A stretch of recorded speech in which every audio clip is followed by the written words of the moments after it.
Alhamdulillah, Bunda doakan semoga anak-anak ayah dan Bunda di rumah dalam keadaan sehat walafiat. Bertemu kembali dengan Bunda Putri. Yuk anak-anak, sebelum kita mulai belajar, mari kita berdoa terlebih dahulu. Sikap berdoa. Before we start our lesson today, please say basmalah together. Bismillahirrahmanirrahim. Nah, untuk menambah semangat anak-anak, mari kita tepuk terlebih dahulu. Anak-anak bisa menirukan. 1, 2, 3. Tepuk fokus. Bila kita mau belajar IPA, harus fokus. Yeay!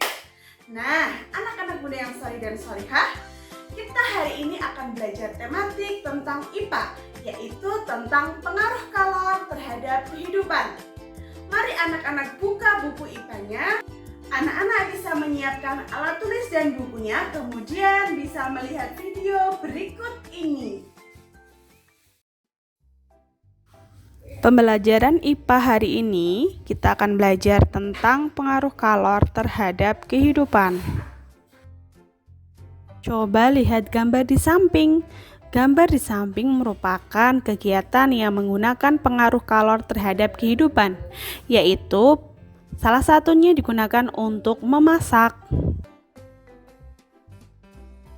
Dari hal tersebut, kita dapat melihat bahwa dalam kehidupan sehari-hari ada benda-benda yang dapat menghantarkan kalor atau panas. Berdasarkan kemampuan tersebut, dalam menghantarkan panas, benda dibedakan menjadi dua, yaitu benda konduktor dan juga benda isolator. Konduktor. Benda konduktor adalah benda yang mudah untuk menghantarkan panas. Perpindahan kalor akan lebih cepat dengan menggunakan benda-benda yang bersifat konduktor.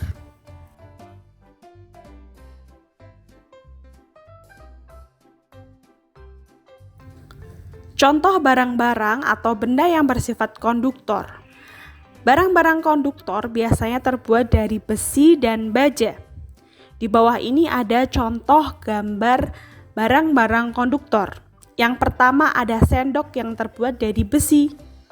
Kemudian yang kedua ada panci yang terbuat dari besi atau aluminium. Sekarang kita akan belajar tentang isolator. Benda yang bersifat isolator adalah benda yang sulit untuk menghantarkan panas. Sehingga pada perpindahan panas, secara konduksi dapat dihambat dengan menggunakan benda-benda yang bersifat isolator tersebut. Berikut adalah contoh barang-barang yang bersifat isolator. Barang-barang yang bersifat isolator biasanya terbuat dari plastik, kertas, dan lain sebagainya yang tidak baik untuk menghantarkan panas. Di bawah ini ada contoh barang-barang yang bersifat isolator. Yang pertama ada centong nasi yang terbuat dari kayu. Yang kedua ada piring yang terbuat dari plastik. Nah, anak-anakku, sekarang kita perhatikan gambar di bawah ini. Dari gambar di bawah ini, satu gambar terdapat bagian konduktor dan juga terdapat bagian isolator. Coba, bagian manakah yang merupakan bagian konduktor dan bagian manakah yang bersifat isolator?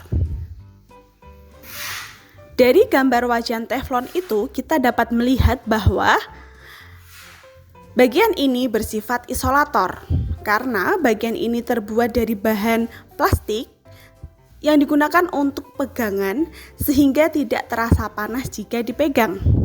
Kemudian bagian yang kedua ini adalah bagian yang bersifat konduktor karena bagian tersebut merupakan bagian yang digunakan untuk memasak sehingga masakan lebih cepat untuk masaknya. Nah, anak-anak sudah paham bukan tentang barang-barang atau benda yang bersifat konduktor dan isolator? Sekarang mari kita mengerjakan tugas.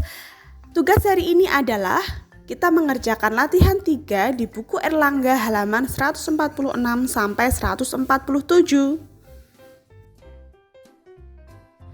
Terima kasih anak sholih dan sholihah. Bunda yakin pasti semua bisa mengerjakan, karena di teladan semua anak itu hebat. Anak-anak Bunda yang solih dan solihah, itu tadi video e-learning tentang IPA hari ini. Bagaimana anak-anak sudah paham? Jika belum paham, anak-anak boleh memutarnya kembali. Baik anak-anak Bunda, jangan lupa untuk mengerjakan tugas dari Bunda ya. Yuk kita tutup pelajaran hari ini dengan berdoa. Sika berdoa. Before we close our lesson today, please say hamdalah together. Alhamdulillahirabbil alamin.